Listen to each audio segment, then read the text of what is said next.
Welcome back. हम बात करें रावलपिंडी टेस्ट पर। मिर्जा इकबाल बेग साहब हमारे साथ मौजूद हैं। सर, आकिब जावेद जब से सिलेक्शन कमेटी में आए और फिर नई सिलेक्शन कमेटी सामने आई है, कुछ ऐसे फैसले सामने आ रहे हैं जो बहुत मुख्तलिफ नज़र आ रहे हैं। मजमूई तौर पर उनकी परफॉर्मेंस के हवाले से बतौर सिलेक्शन कमेटी के मेंबर और सिलेक्शन कमेटी को जिस तरह से वो लेकर चल रहे हैं, जैसे फैसले कर रहे हैं, उस पर क्या कमेंट करेंगे? देखिए, आकिब जावेद एक ब्लंट आदमी है। उन्होंने सच्चाई की खातिर अपना क्रिकेट कैरियर जो है वो तबाह किया। ज्यादा अरसा नहीं खेले, हालांकि 92 के वर्ल्ड कप की फातेह पाकिस्तानी टीम के रुकन थे। 1988 में जो पहला यूथ वर्ल्ड कप ऑस्ट्रेलिया में हुआ, आकिब जावेद उस टीम में मुंतखब हुए, शेखुपुरा से गए। और उनके बारे में यही कहा जाता है कि वो आउट स्पोकन है, ब्लंट है, वो कोई घुमा फिरा के बात नहीं करते। लाहौर कलंदर्स के साथ वो अटैच रहे। अब उन्होंने लाहौर कलंदर्स के हेड ऑफ कोचिंग की जो जिम्मेदारियां छोड़ी हैं, कुर्बानी दी है, तो इसका मतलब तो ये हुआ ना कि आकिब जावेद कुछ करना चाहते हैं। लेकिन हैरत की बात है, अभी तक पाकिस्तान क्रिकेट बोर्ड ने उन्हें चीफ सेलेक्टर अनाउंस नहीं किया है। जब से ये क्रिकेट बोर्ड आया है, कोई चीफ सेलेक्टर ही नहीं रहा। वहाब रियाज जो थे वो गैर एलानिया चीफ सेलेक्टर थे, लेकिन अनाउंसमेंट नहीं हुई। मोहम्मद यूसुफ भी उस सिलेक्शन कमेटी में थे, असद शफीक भी इस सिलेक्शन कमेटी में थे। फिर उसके बाद जो दूसरी सिलेक्शन कमेटी बनी जिसमें यूसुफ नहीं थे, उसके अंदर भी जो है वो किसी चीफ सेलेक्टर का ऐलान नहीं किया गया। और अब एक मरतबा फिर आकिब जावेद के बारे में कहा तो जा रहा है कि क्रिकेट बोर्ड ने उन्हें यकीन दहानी कराई है कि वो चीफ सेलेक्टर होंगे, तो ऐलान भी मुतवक्के और फिर उसके बाद वो डिसीजन भी लेंगे, क्योंकि उनके सामने सबसे बड़ा जो काम है वो ये है कि वो किस तरीके से परफॉर्मेंस देते हैं, ऑस्ट्रेलिया के लिए कौन सी टीम मुंतखब करते हैं। सर, आपने ऑस्ट्रेलिया का जिक्र कर दिया, तो अभी तक स्क्वाड ताखीर का शिकार क्यों है? कुछ रोज पहले खबरें आ रही थी शायद फाइनल कर दिया जाएगा, लेकिन अब ताखीर हो रही है।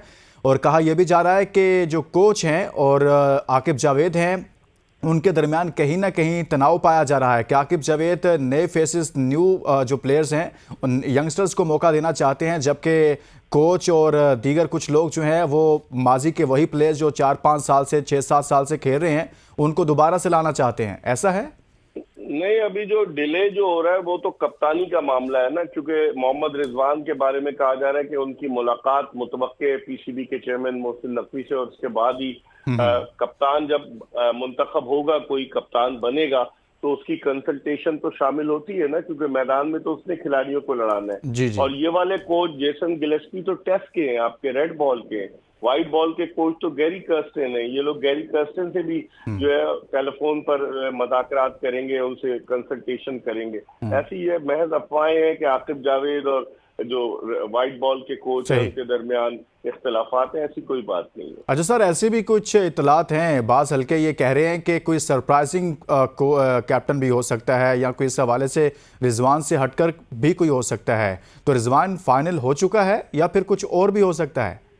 देखिए, रिजवान का नाम तो एज अ फेवरेट लिया जा रहा है। उसकी बुनियादी वजह यह है कि जब 9 जून को पाकिस्तान भारत से हारा, 120 रन नहीं कर सका, 6 रन से हारा, तो उसके बाद जब पाकिस्तानी टीम वापस आई, बाबर आजम बिल्कुल खामोश थे, लेकिन रिजवान ने पेशावर में मीडिया से बात की और पेशावर प्रेस क्लब में, और उन्होंने पीसीबी के चेयरमैन की तारीफ में जमीन आसमान के कलाबे मिला दिए कि वो हमारे बड़े हैं, वो जो फैसला करेंगे वो कबूल होगा हमें।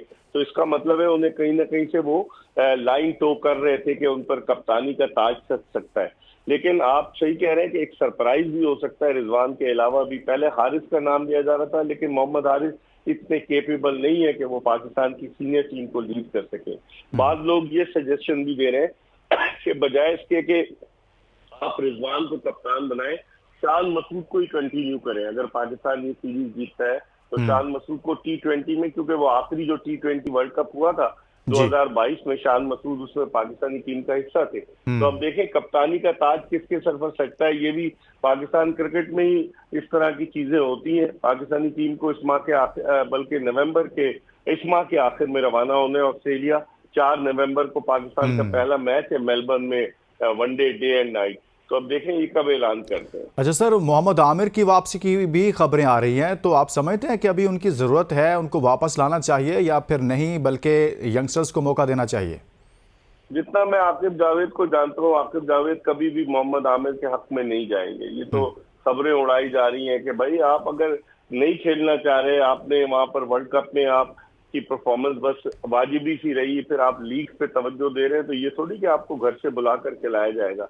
तो जो यंगस्टर, जो यंग फास्ट बॉलर्स हैं, जो अच्छी बॉलिंग का मुजाहरा कर रहे हैं, उनका क्या होगा? अगर आमिर पे ही चलाना है, पुराने आजमाए हुए घोड़ों को आजमाना है, तो वो बेकार होगा और आकिब जावेद कभी भी इस सूरत में आमिर को नहीं लेंगे। अच्छा, बाबर और साथ में शाहीन को ड्रॉप करना, और शाहीन को ड्रॉप करना तो काफ़ी मुश्किल भी था, क्योंकि आपको तो मालूम है सर कि वो लाहौर कलंदर्स से खेलते आ रहे हैं और आकिब जावेद का लाहौर कलंदर्स में क्या रोल रहा है। काफ़ी मुश्किल फैसला था, लेकिन ये फैसला कर दिया आखिरकार आकिब जावेद ने, तो इस फैसले को कैसा देखते हैं? मैंने आपको पहले भी कहा कि आकिब जावेद बोल्ड सच्चे आदमी है, डिसीजन लेने में हिचकिचाहट महसूस नहीं करते। हालांकि उनकी बड़ी अच्छी इक्वेशन है, शाहीन शाह अफरीदी के साथ 2 मरतबा लाहौर कलंदर्स की टीम चैंपियन बनी, तीसरी मरतबा फाइनल में हारी, तो उनकी अच्छी खासी उनकी जो अंडरस्टैंडिंग है वो बहुत अच्छी थी। लेकिन वो चाह रहे थे कि मेरिट पर फैसले करें। मेरी भी उनसे बात हुई, वो चाह रहे थे कि किसी तरीके से पाकिस्तान क्रिकेट बेहतरी की तरफ गामजन हो सके, जो रुसवाई जो बदनामी हो रही है पाकिस्तान क्रिकेट की, उस दाग को धोया जाए। तो आकिब जावेद जो भी फैसले करेंगे वो मेरे ख्याल में मेरिट पर मबनी करेंगे। अगर नहीं करेंगे तो फिर उनकी गाड़ी भी ज्यादा से नहीं चल सकती। अच्छा सर, एक और चीज़ भी है कि कहा यह जा रहा है कि आकिब जावेद ये भी सोच रहे हैं कि तीनों फॉर्मेट्स की अलग अलग टीम हो और अलग अलग ही कैप्टन हो। तो अगर ये फॉर्मेट सामने आता है और इस सोच के साथ आगे बढ़ते हैं तो ये कितना बेहतर हो सकता है पाकिस्तान क्रिकेट के लिए? अभी तो ऐसी कोई खबर नहीं है, ये तो खाली महज अफवाहें हैं। मेरी आकिब जावेद से भी बात हुई है और दीगर लोगों से, वो तो इस तरह की चीजें कोई भी नहीं है कि कहा जाए अलग अलग फॉर्मेट हो। अभी तो हमारे सामने इंग्लैंड के खिलाफ तीसरा टेस्ट है और फिर उसके बाद ऑस्ट्रेलिया का दौरा है, जो हमेशा मुश्किल होता है। 3 वनडे 3 T20 है, उसके बाद जो दौरा है जिम्बाब्वे का, जहां पर 3 वनडे 3 T20 है। हो सकता है जिम्बाब्वे के दौरे में कई सीनियर प्लेयर्स को आराम कराया जाए, किसी नए कप्तान को आजमाया जाए, ये हो सकता है। लेकिन ऑस्ट्रेलिया के दौरे में ये कोई तजुर्बा ज्यादा नहीं करेंगे।